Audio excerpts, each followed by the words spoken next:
किसी गांव में सदना नाम का एक विष्णु भक्त कसाई रहता था। वह बहुत ईमानदार था। वो भगवान के नाम कीर्तन में मस्त रहता था।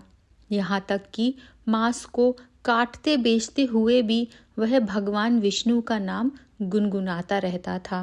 नारायण गांव नारायण के लोग सदना के बारे में यही बातें करते थे कि इस कसाई के मुंह पर सदैव श्री हरि विष्णु का नाम रहता है। एक दिन वह अपनी ही धुन में कहीं जा रहा था कि उसके पैर से कोई पत्थर टकराया। वह रुक गया। उसने देखा एक काले रंग के गोल पत्थर से उसका पैर टकरा गया था। उसने वह पत्थर उठा लिया, वह जेब में रख लिया, यह सोचकर कि यह मांस तोलने के काम आएगा। वापस आकर उसने वह पत्थर मांस के वजन को तोलने के काम में लगाया। यदि कोई व्यक्ति 1 किलो मांस मांगता तो वह पत्थर 1 किलो का हो जाता। यदि कोई व्यक्ति 2.5 किलो मांस मांगता तो वह पत्थर 2.5 किलो के वजन का हो जाता है। कुछ ही दिनों में उसने समझ लिया था कि यह पत्थर कोई साधारण नहीं है। जितना वजन उसको तोलना होता, पत्थर उतने वजन का ही हो जाता है। धीरे धीरे यह बात फैलने लगी कि सदना कसाई के पास वजन करने वाला पत्थर है। वह जितना चाहता है पत्थर उतना ही तोल देता है। किसी को 1 किलो मांस देना होता तो तराजू में उस पत्थर को एक तरफ डालने पर दूसरी ओर 1 किलो का मांस ही तुलता। अगर किसी को 2 किलो चाहिए हो तो वह पत्थर 2 किलो के भार जितना भारी हो जाता। इस चमत्कार के कारण उसके यहाँ लोगों की भीड़ जुटने लगी। भीड़ जुटने के साथ ही सदना की दुकान में बिक्री बढ़ गई। पत्थर के चमत्कार की बात एक शुद्ध ब्राह्मण तक भी पहुंची। हालांकि वह ऐसी अशुद्ध जगह पर नहीं जाना चाहते थे जहां मांस कटता हो व बिकता हो, किंतु चमत्कारिक पत्थर को देखने की उत्सुकता उसे सदना की दुकान तक खींच लाई। दूर से खड़ा वह सदना कसाई को मीट तोलते देखने लगा।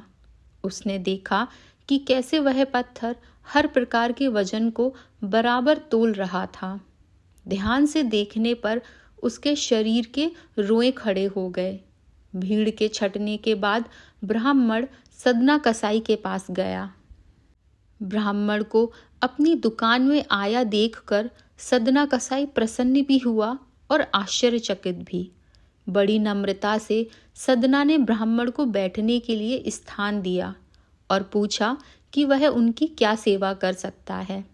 ब्राह्मण बोला, तुम्हारे इस चमत्कारिक पत्थर को देखने के लिए ही मैं तुम्हारी दुकान पर आया हूँ, या यूं कहें कि यह चमत्कारी पत्थर ही मुझे खींचकर तुम्हारी दुकान पर ले आया है।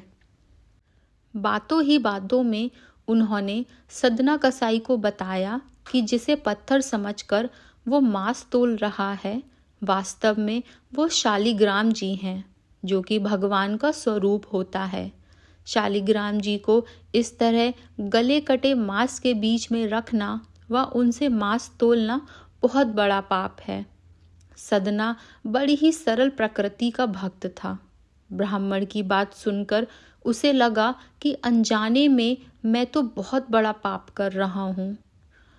अनुनय विनय करके सदना ने वह शालिग्राम उन ब्राह्मण को दे दिया और कहा कि आप तो ब्राह्मण हैं, अतः आप ही इनकी सेवा करके इन्हें प्रसन्न करें। मेरे योग्य कुछ सेवा हो तो मुझे अवश्य बताएं। ब्राह्मण उस शालिग्राम शिला को बहुत सम्मान से घर ले आए। घर आकर उन्होंने श्री शालिग्राम को स्नान करवाया, पंचामृत से अभिषेक किया व पूजा अर्चना आरंभ कर दी। कुछ दिन ही बीते थे कि उन ब्राह्मण के स्वप्न में श्री शालिग्राम जी आए व कहा, हे ब्राह्मण, मैं तुम्हारी सेवाओं से प्रसन्न हूँ, किंतु तुम मुझे उसी कसाई के पास छोड़ आओ। स्वप्न में ही ब्राह्मण ने कारण पूछा तो उत्तर मिला कि तुम मेरी अर्चना पूजा करते हो, मुझे बहुत अच्छा लगता है, परंतु जो भक्त मेरे नाम का गुणगान कीर्तन करते रहते हैं, उनको मैं अपने आप को भी बेच देता हूँ। सदना तुम्हारी तरह मेरा अर्चन नहीं करता है, परंतु वह हर समय मेरा नाम गुनगुनाता रहता है, जो कि मुझे बहुत अच्छा लगता है। इसीलिए तो मैं उसके पास गया था। ब्राह्मण अगले दिन ही सदना कसाई के पास गया व उनको प्रणाम करके सारी बात बताई। ब्राह्मण बोले, सदना, तुम महान हो। भगवान श्री हरि विष्णु ने स्वयं तुम्हारे पास रहने की इच्छा जताई है। वे चाहते हैं कि उनके आशीर्वाद स्वरूप यह शिला सदैव तुम्हारे पास ही रहे और वे तुम्हारे द्वारा की गई सेवा का लाभ उठाएं। पंडित जी की बात सुनकर सदना ने कहा, आप सच कह रहे हैं पंडित जी? क्या श्री हरि विष्णु ने ऐसा कहा? क्या वे सच में मेरे पास रहना चाहते हैं, जहां मैं मांस काटता बेचता हूँ?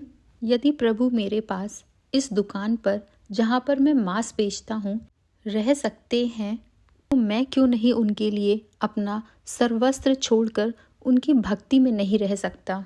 मैं अब से मांस नहीं बेचूंगा। मैं अब से अपने श्री हरि विष्णु भगवान की भक्ति में लीन रहूंगा। पंडित जी ने श्री शालिग्राम जी को सदना को सौंप दिया। सदना कसाई की आंखों में आंसू आ गए। मन ही मन उन्होंने मांस बेचने खरीदने के कार्य को तिलांजलि देने की सोची और निश्चय किया कि यदि मेरे ठाकुर को कीर्तन पसंद है तो मैं अधिक से अधिक समय नाम कीर्तन ही करूँगा। आगे चलकर सदना कसाई भगवान विष्णु के परम भक्त कहलाए और उनकी कीर्ति व नाम चारों दिशाओं में विख्यात हो गया।